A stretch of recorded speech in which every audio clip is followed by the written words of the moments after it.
So just beginning to settle yourself.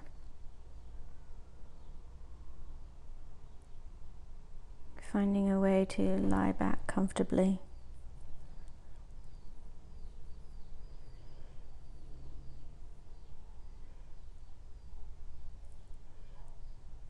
And just allowing for the parts of the body that contact the ground to begin to receive support from the ground.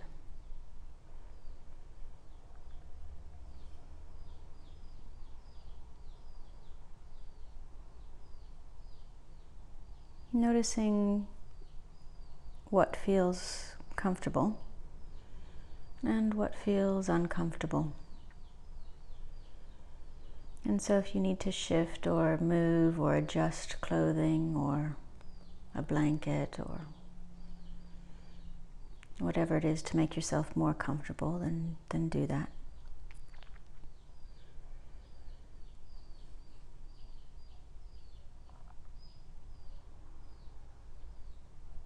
And if it feels okay for you to close the eyes, then just allow the eyes to gently close.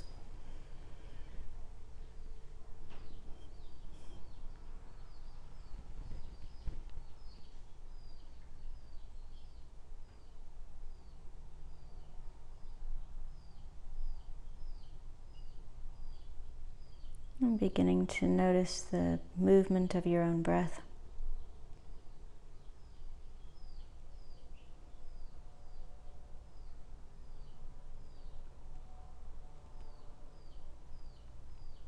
You don't need to change the breath, just noticing how it is.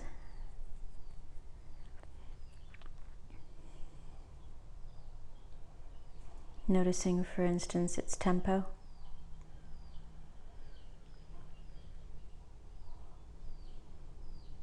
And inevitably, when we bring attention to the breath begins to morph and change.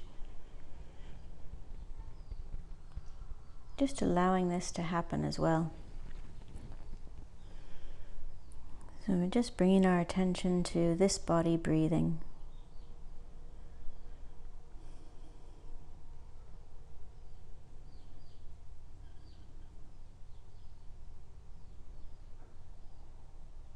However it's breathing, and knowing that that's okay.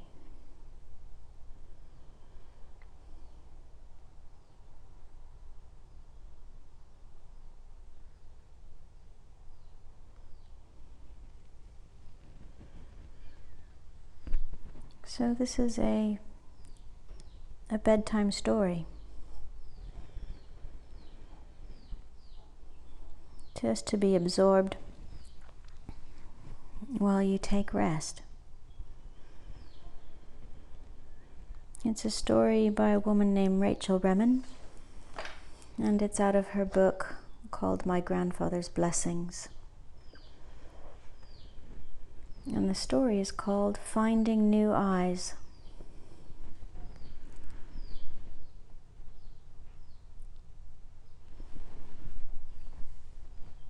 One of my former patients, Josh, is a gifted cancer surgeon who had sought help because of his depression. A highly disillusioned and cynical man, he was thinking about early retirement. "I can barely make myself get out of bed most mornings," he told me. "I hear the same complaints day after day. I see the same diseases over and over again. I just don't care anymore. I need a new life." Yet, through his extraordinary skill, he had given just that to many hundreds of others. Proust said that the voyage of discovery lies not in seeking new vistas, but in having new eyes. New eyes can often be found in very simple ways.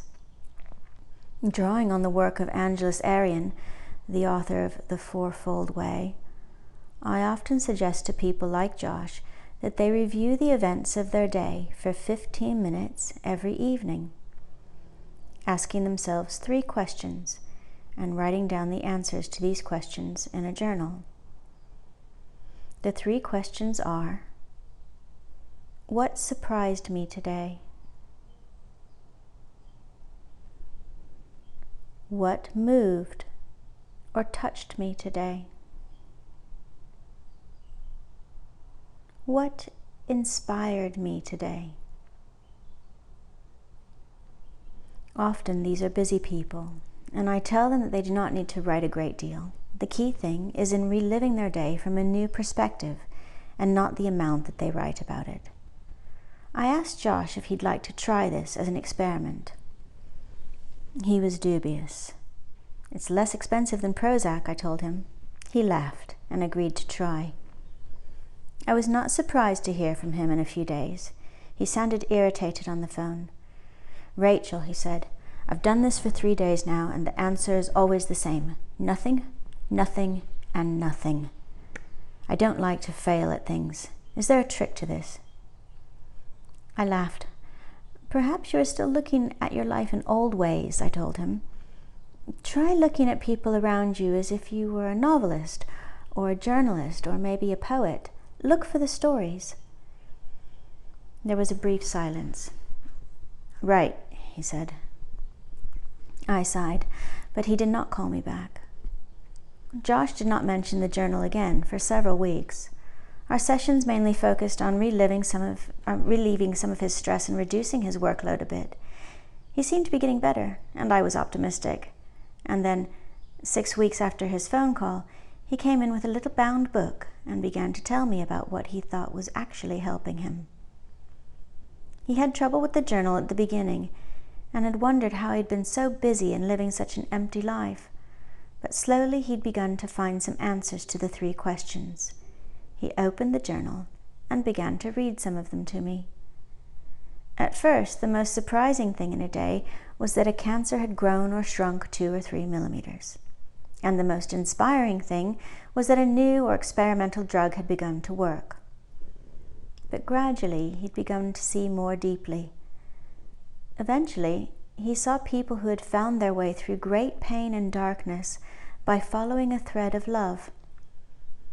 People who had sacrificed parts of their bodies to affirm the value of being alive. People who had found ways to triumph over pain, suffering, and even death. I was deeply moved. In the beginning, he told me, he would only notice the things that surprised him, moved him, or inspired him several hours after they happened, in the evening, in the privacy of his own home. It was like one of those fairy tales, he said, like being under a spell. I could only see life by looking backwards over my shoulder. But gradually this lag time became shorter and shorter. I was building up a capacity I'd never used, but I got better at it, he told me. Once I began to see things at the time they actually happened, a lot changed for me. I was puzzled. "What do you mean?" I asked him. "Well," he replied, "at the beginning, I couldn't talk about it, and I just wrote everything down. But I think when I began to see things differently, my attitude started to change. Maybe that showed up in the tone of my voice or in some other way. People seemed to pick up on it because their attitudes seemed to change too. And after a while, I just began to talk to people more than their cancer and its treatment. I began to talk about what I could see." The first patient he spoke to in this way was a 38-year-old woman with ovarian cancer who had undergone major abdominal surgery followed by a very debilitating chemotherapy. And in the midst of a routine follow-up visit one morning, he suddenly saw her for the first time, her 4-year-old on her lap and her 6-year-old leaning against her chair. Both little girls were shiny clean, well-fed, happy, and obviously well-loved. Aware of the profound suffering caused by her sort of chemotherapy, he was deeply moved by the depth of her commitment to mother her children, and for the first time, he connected to the strength of her will to live. After they spoke of her symptoms, he had commented on this. "You are such a great mother to your kids," he told her. "Even after all you've been through, there's something very strong in you. I think that power could maybe heal you someday." She smiled at him, and he realized with a shock that he'd never seen her smile before. "Thank you," she told him warmly. "That means a lot to me." He was very surprised at this, but he had believed her. Encouraged, he began to ask other people 1 or 2 questions that he had not been taught to ask in medical school. "What has sustained you in dealing with this illness?" Or, "Where do you find your strength?" And found that people with the same disease had very different things to say, things he really wanted to hear about. In some way, what they said was true for him too, as he struggled to deal with the difficulties of his own life. "I knew cancer very well, but I did not know people before," he told me. He's always been a superb surgeon whose outcome data are remarkable, but in the past few months, for the first time, people have begun to thank him for their surgery, and some have even given gifts. He sat in silence for a few minutes, and then he reached into his pocket and brought out a beautiful stethoscope engraved with his name. "A patient gave me this," he said, obviously moved. I smiled at him. "And what do you think of that, Josh?" I asked him. He looked at me, puzzled, for a moment, and then he laughed out loud. "I listen to hearts, Rachel," he said. "I listen to hearts." Most of us lead a far more meaningful life than we know. Often finding meaning is not about doing things differently. It is about seeing familiar things in new ways. When we find new eyes, the unexpected blessing in work we have done for many years may take us completely by surprise. We can see life in many ways, with the eye, with the mind, with the intuition. But perhaps it is only by those who speak the language of meaning, who have remembered how to see with the heart, that life is ever deeply known or served.